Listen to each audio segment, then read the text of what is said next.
I'm Kylie Bartlett, social media commentator and strategist. I'm interviewing small business owners and tackling their biggest social media challenges live on the show. I'm on a mission to talk about what social media really is and how to successfully apply it to your business.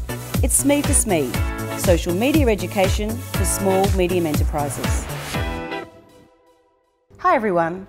On today's episode, we explore with one of Geelong's premium hospitality groups how to turn social media likes into sales. We've got a great tech tool to share later in the show that'll completely eliminate all those annoying spam emails you get from businesses you can't even remember subscribing to. But first, let me share a bit more about this week's premium hospitality group located on Geelong's stunning Cunningham Pier and see what I got up to on my visit. When you visit Geelong, you can't miss the Cunningham Pier. Situated 250 metres out over the waters of Corio Bay, this iconic landmark is right at Geelong's vibrant waterfront. Paul firstly greeted us at Breveris on the pier. I was surprised by Breveris' extensive menu being both delicious and affordable and well worth a regular visit. We then went on to visit their corporate event space, famously known as the Pier. With an event running in full flight, it was great to see how versatile the space really is. Beautifully designed for events, weddings and more. I was happy hanging out, enjoying the atmosphere. We ventured on up to City Quarter, a great boutique bar to catch up with friends, and this is where we shoot SME TV. Please welcome to today's show, Paul from Breveris. Thank you for coming on the show, Paul. Happy to be here. I know how busy you are, given that you're a part of Geelong's premium hospitality group of Breveris being one of the restaurants here on gorgeous Cunningham Pier. Yep. Yes, it's a busy time of the year and it's only going to get bigger from here. I was going to say, with the sun out like this, I'm rapt that we've been able to get you out of the restaurant into this chair, so I hope we make it worth your while as well as our viewers. Yep. Happy to be here. Okay. Hit me with it. What's your biggest social media challenge? Unequivocally, our biggest social media challenge is attracting additional likes and followers. Our biggest formats are certainly Instagram and Facebook. Yep. We've had some good growth early on, but it was sort of become a little stagnant. So now it's just about trying to take it to that next level to gain more people following us. Yeah, and it is the holy grail of social media. How do I get more likes? How do I get more followers? And then in turn, how do we convert those into sales? Correct. Right? So that's what today's about, giving you some tips and also our viewers on how they can turn likes into sales. So knowing your business as well as I do now, and we've spent some time together and I've had the pleasure of dining in the restaurant, here's some tips that I'd give you around increasing your social media followers and then turning them into sales. Perfect.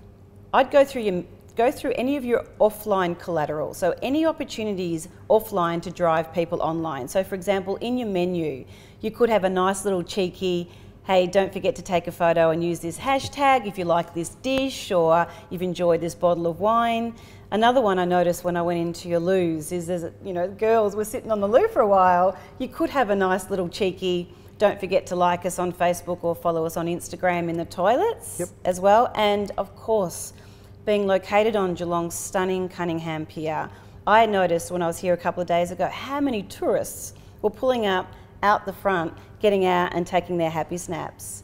What I'd probably be doing is installing a permanent frame, an Instagram frame that Geelong becomes, or the pier becomes a destination where people can stand behind the frame and you could have a nice little hashtag underneath, encouraging people to come and take a photo at that particular location, which happens to be at the front of the restaurant. Yeah.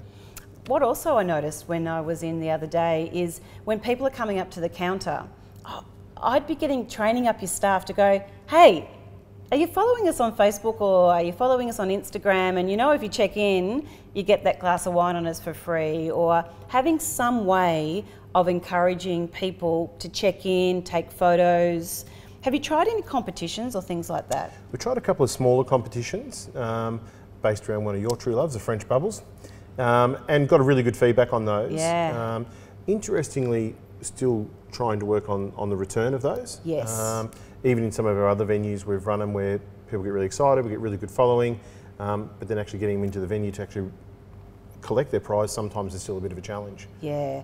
So I love the fact that you are using social media to run some kind of competitions. Instagram's a great one for it. Yep. Where take a photo, upload it, tag us in and use this hashtag and go in the draw to win you know, you might have to up the ante to entrees on us. Yep. Rather than it being a bottle of French. I mean, you get me in on a glass of French, let alone a bottle of French bubbles. But sometimes you might have to up the ante where it is get an entree on us if you order a main or something like that, that people can use it as, oh, we could go there tonight. They may not even be drinking, pay for a main and get an entree for free. Something along those lines I would be trying out, definitely. Okay. How do you go, like, managing all the venues though? I mean, that must be a challenge as well. It's a massive challenge, yeah. So we try and share the burden between the managers. The girls certainly from the marketing department, because there's 7 venues. So it's you sort of start multiplying about all the different social media feeds. It's nearly, well, it is a full-time job in itself, managing those. But we certainly rely quite heavily on the managers that are on site for live feeds and things of that nature, because the girls are working various hours to on-floor managers and things at that stage. So yeah, we try and share the burden between us. And I think you hit it on the head there, Paul. When you're a small business and you don't have massive budgets to put a lot of resources at social media, it's sharing the load. I mean, I'd be encouraging your staff, whether it's the chefs, whether it's the waiting staff, to be starting to take photos and write down where they took it, and maybe giving it to the marketing department or giving it to you, so that there is a different personality running through your social media as well. Yeah, no, absolutely. And that's probably one of the most pleasing things in the 5 or 6 months I've been down on this site, is that Darius and the team in the kitchen have really jumped on board. They're actually have sort of gone from social media thing I just do after I've knocked off to now thinking about how they're plating dishes and things of that nature.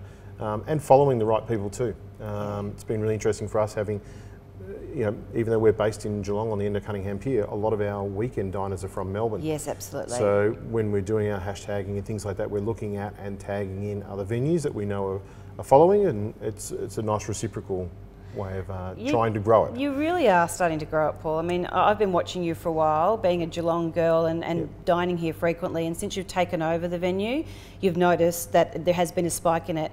Again, for our viewers, and also a bit of feedback for you, the reason why it's spiked, Paul, is because of you. You've actually added personality into it, and it's a really strong key point that I'd love our viewers to take away as well, and yourself. Don't underestimate putting some kind of personality and twist on your social media, so it's not same every week. Yeah, no, it is a challenge, and I appreciate the feedback on that. Thank you. It's something that in the early days we certainly sat with Darius and we spoke about the importance of social media, and you know, there's certainly a few chefs in Melbourne and things that are quite profile that are now following us, and even some of the you know, the guys in Melbourne that are starting to give us some feedback, and you see that in our customer visits on the weekend. Yeah. I think I might have even mentioned to you having someone at the table on the weekend who we'd following yourself, and you know, he's at the table holding his phone saying, "This is really surreal. You're serving me and you're on my phone," and we didn't know one another, so it was a really nice circle, I suppose. Incredible to be sitting there about to serve someone and they're going, "You're on the phone." Yeah, he was, and the power of social media. Hey, it was a photo that you and I took behind the Instagram frame. Correct. Yeah. So yeah, no. So it was really funny, and the guy was just sitting there going, "This is really surreal," and. But yeah, no, we're continuing to work on it and try some of these things like you've been talking about with the Instagram boards, insight in venues. We've also employed a young local photographer that's at university, and we now got him now in all of our venues at prime times, taking shots, putting them up live and things like that. And of course asking people to tag themselves in them. Perfect.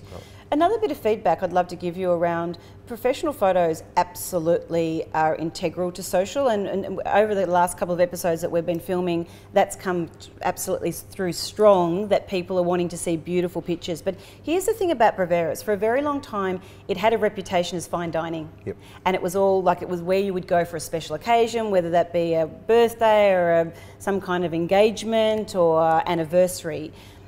My advice is to also take the professional spin off some of the photos. Yep. Show the casualness. Show a chef with a, you know, with a tea towel over his shoulder, so that it's not so beautifully presented, to actually show that target market that you're trying to attract what it really is like. That you don't have to come in a suit, and that you can come in here, you know, casually and still enjoy fine dining as well.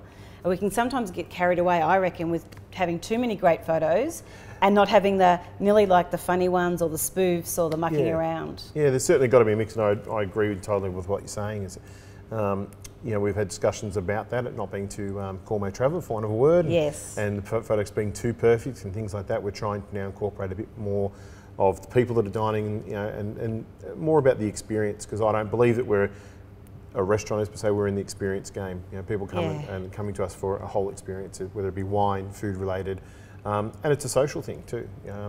Yeah, we've been lucky. We even put some photos up on the weekend of some beautiful side dishes that we have that are, they're only $9, but certainly, you could come in and have that for lunch. And we put that up and we tag price points in, sort of. So that's what I was going to say. Did you put the price on it? We did, and it had a really strong response to it almost immediately. And hashtags, things like clean eating and things of that nature. It was interesting to then follow through some of the likes that we'd had, and they're from well and truly outside the Geelong region. So beautiful. So you are starting to put some of that into practice, because we did speak about putting a beautiful dish up and people are going to think it's a $20 dish, and you putting it, it's $9. Yeah. Again, it's trying to attract that right target market for you. Yeah, and look, as you said, it certainly had a reputation in the past of being true fine dining and things like that, and we've tried to certainly not dumb it down, is not the word, but just make it fun. Good food can be fun. It doesn't have to be too serious. I like that tag. Good food can be fun. Yeah, we use that a little bit, and that's running through the whole venue.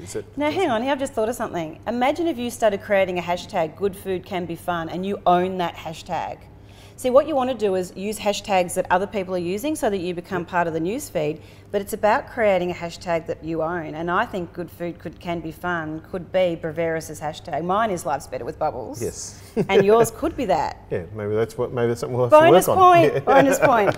Okay, so what have we learned from today's episode?